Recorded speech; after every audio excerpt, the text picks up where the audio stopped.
So the New York Liberty formed a super team. The New York Liberty formed a super team in the WNBA, and I think people are like kind of confused at what's going on and how they did it. And in this video, we are going to be talking about how the super team was made and how they can afford the super teams while having a lot of players on max contracts. So let's take a look at the New York Liberty roster.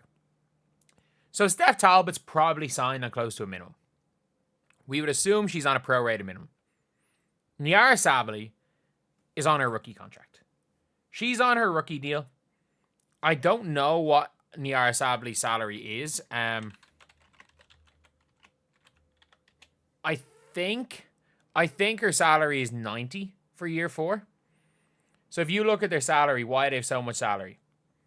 So Niara Sabally is on, she's on, because she missed a season, she's actually on 79,000 this year for Niara. So they have her for another year. Cloud is on 200. Okay. Breanna's on about 200, isn't she? 208. Stewie's on 208. So Stewie did not take the Supermax. Stewie could have taken the Supermax, which could have been 40, 50K more, which Kelsey Mitchell took. So Kelsey had the Supermax. Stewie did not take the Supermax. Satu didn't take the Supermax. Gabby Williams didn't take the Supermax. A lot of players did not take the Supermax. And people, like with the Fever did take this, had a player taking the Supermax, but I'm not going to blame Kelsey Mitchell for that. Go get your money. Go get your money. But if you're looking at this roster here, you look at the rest of the players. Kennedy Burke on a vet minimum. Isabel Harrison on a vet minimum. Leo Phoebish on the second-year rookie deal. And not only that, she is on her second year of a second-round pick scale rookie deal. So she is on a minimum. She's going to be making $85,000 in 2027. Yeah. She'll be making $85,000 in 2027. She's already one of the better players in this league. And then you look at their suspended contracts. So they suspended Hanju, who's probably going to go and come back to the Liberty. She's probably going to go and come back to Liberty. She's a footer. Dojkic, she wasn't great last year. Jalen Sherrod, again. She's in her second year, but it is what it is. Maureen Johannes. So again, they're reserved free agents. Maureen Johannes is probably going to sign. Reserved and restricted. They can't even, by reserve free agents, they can pay whatever they want. They got Rebecca Gardner back. So if you guys don't know about Rebecca Gardner was a really solid player in the WNBA. She's been a really solid bench player. She's a really solid player, but she picked up a bad injury. They basically took her salary. They took her contract from the Chicago Sky because the Sky didn't want her. And then they just suspended her contract and then had her ready to come out.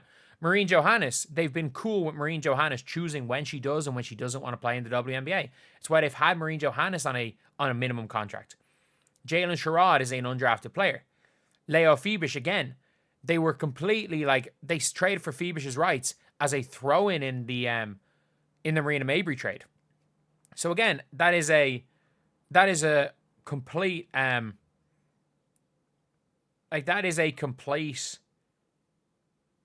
just steal. Then again, minimum contract, rookie contract. And it allows them, because Benijah Laney-Hamilton got injured. And I think if Benijah Laney-Hamilton didn't get injured, I don't think they make the trade for Natasha Cloud. If Laney-Hamilton was available for the season, I don't think they make the Natasha. Am I right in saying it? Am I right in saying the trade was after the injury? Yeah. Laney-Hamilton got traded before the Natasha Cloud trade.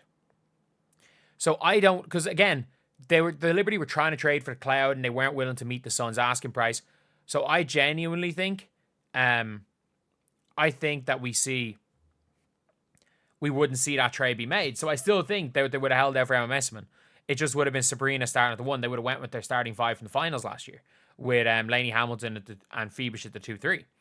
And they still would be in the exact same position they're in now because Laney-Hamilton and Natasha Cloud, it's a lateral step. They're both equally as good as each other. It's a complete lateral step. It made no difference. But, yeah, it's a all around, they are just smart. Every single player on this team is signed to either a maximum And it's a player, it's a known commodity at a maximum who's worth a maximum or a minimum. Like, so you look, they have, if you look at their maximum contracts, they're all elite players.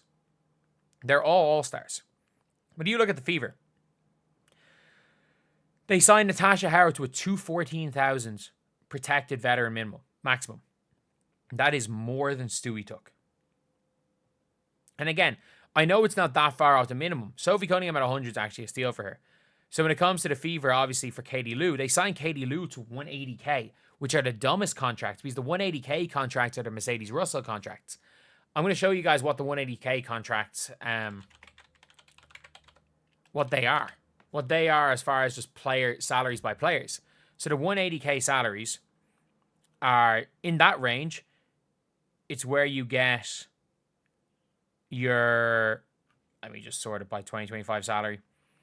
Like that's where you get, say, your Steph Dolsons, your Beck Allens, your Nia Coffees, your Walker Kimbroughs. Some of these are good, like Alana Smith, but then you get Mariah Jefferson, Kia Nurse, Kalani Brown, they're like not quite max contracts, but high contracts.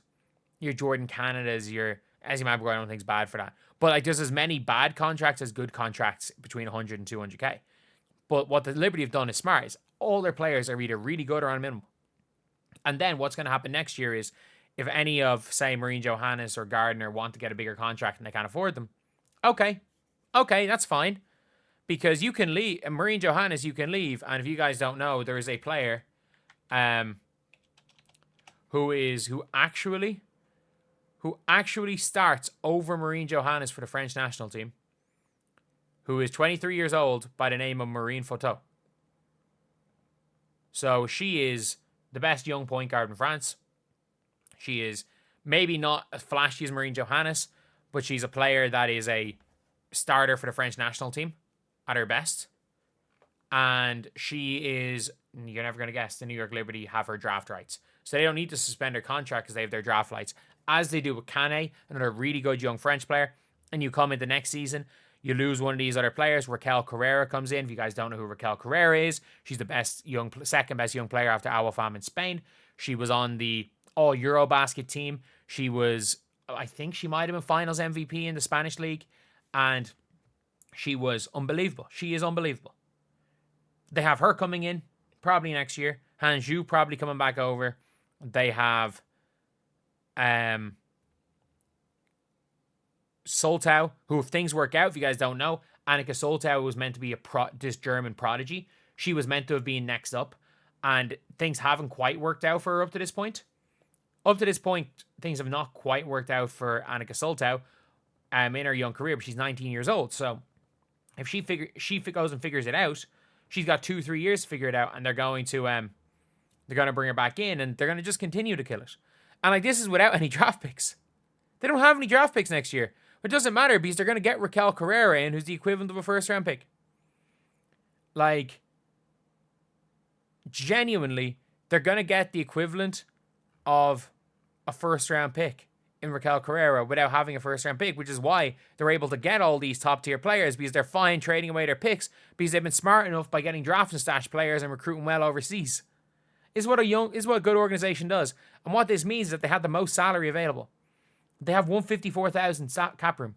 They have the literal most salary available to give to Emma Meesseman. The most available salary. And by the way, next year, you might be saying these are all unrestricted free agents. So look at the players the Liberty have for next year. Kennedy Burke is going to cost a lot more. I can see her leaving.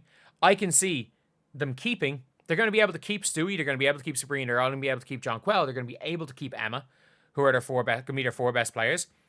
You're going to get Benijah Laney Hamilton coming back in at 180K. So she's going to come back in. And then Natasha Cloud is gone. Their starting lineup is, you're probably going to have Laney Hamilton off the bench and Phoebish in their starting lineup, which is the best 6-player rotation in the WNBA. And then they're going to bring in, because they don't have a true backup point guard, they're going to bring in Marine Photo. They're going to, on a rookie deal for the next 4 years.